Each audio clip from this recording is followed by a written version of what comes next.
Filter flat नामी एक दूर दराज सरजमीन में जो जादुई जंगल के एक खुफिया हिस्से की गहराई में बसी हुई थी, वहाँ तितली परियां रहती थी। ये परियां अपने मुतहर्रिक परों और अपने हम आहंग तर्ज़े जिंदगी के लिए मशहूर थी। इनमें मारपोसा नामी एक खास परी भी थी। दूसरों के बरक्स मारपोसा एक मुतजस्सिस दिल और एडवेंचर्स की ख्वाहिश रखती थी। मारपोसा अक्सर अपने दिन दूर दराज की जमीनों के बारे में पढ़ने और फिल्टर फ्लेट की सरहदों से बाहर ख्वाबों की तलाश में गुजारती थी। उसके सबसे अच्छे दोस्त वला और राइना ने उसके बहादुर जज्बे की तारीफ की, लेकिन अक्सर उन खतरात के बारे में फिक्रमंद रहते थे जो उनकी महफूज पनाहगाह से बाहर हैं। एक सुबह जब परियां सालाना बटरफ्लाई बॉल का जश्न बनाने के लिए जमा हुई, अचानक एक स्याह बादल आसमान पर छा गया। ये मलका मार्बेला थी, जो फिल्टर फ्लेट की अक्लमंद और मेहरबान हुक्मरान थी, जो पुरअसरार तौर पर बीमार हो गई थी। एक मुतहर्रिक और रंगीन जमीन धुंधलाने लगी और परियों पर एक उदासी छा गई। मलका की बीमारी का वाहिद इलाज नायाब और जादुई ग्लो वाटर था, जो सिर्फ दूर दराज की जमीन शिमरवेल में पाया जाता था। किसी परी ने कभी इतना सफर नहीं किया था और ये सफर खतरनाक था,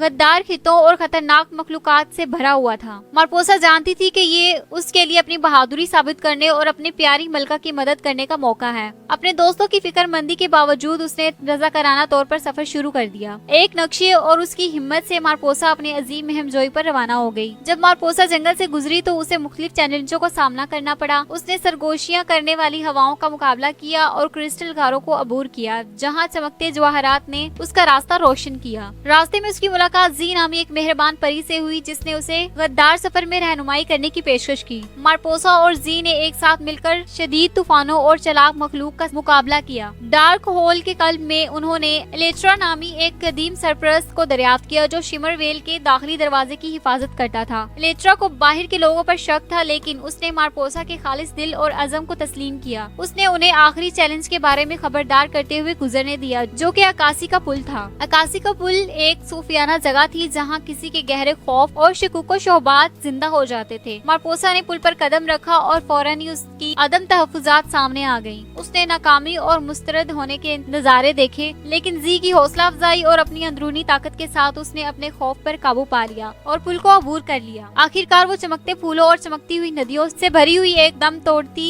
जमीन शिमरवेल पहुंच गई। मारपोसा ने एहतियात से कीमती ग्लो वाटर जमा किया और वापसी के सफर की तैयारी की। वापसी पर उन्होंने नए एतमाद और सच्ची दोस्ती के बंधन के साथ चैलेंजों का सामना किया। जब मारपोसा और जी फिल्टर फ्लेट पहुंचे तो उनका इस्तकबाल उम्मीद और तशक्कर के साथ किया गया। ग्लो वाटर मलका मार्बेला को दिया गया और जैसे ही उसने पिया, उसकी ताकत वापस आ गई और जमीन का रंग बहाल हो गया। फिल्टर फ्लेट एक बार फिर जिंदगी और खुशी से खिल गया। मलका मार्बेला ने मारपोसा की बहादुरी और बेलौसी की तारीफ की और उसे फिल्टर फ्लेट का गार्डियन बना दिया। मारपोसा का सफर अफसानवी बन गया, जिसने दूसरी परियों को अपनी हिम्मत और तजस्सुस को अपनाने की तरगीब दी। और इसी तरह मारपोसा ने तलाश जारी रखी, हमेशा नई महमजोई की तलाश में और रास्ते में दूसरों की मदद की। मारपोसा नामी एक मुतजस्सिस तितली परी की हिम्मत की बदौलत फिल्टर फ्लेट खूबसूरती और हम आहंगी की सरजमीन बना रहा। मजीद ऐसी इंटरेस्टिंग कहानियों के लिए मेरे चैनल को सब्सक्राइब करें। शुक्रिया, अल्लाह हाफिज।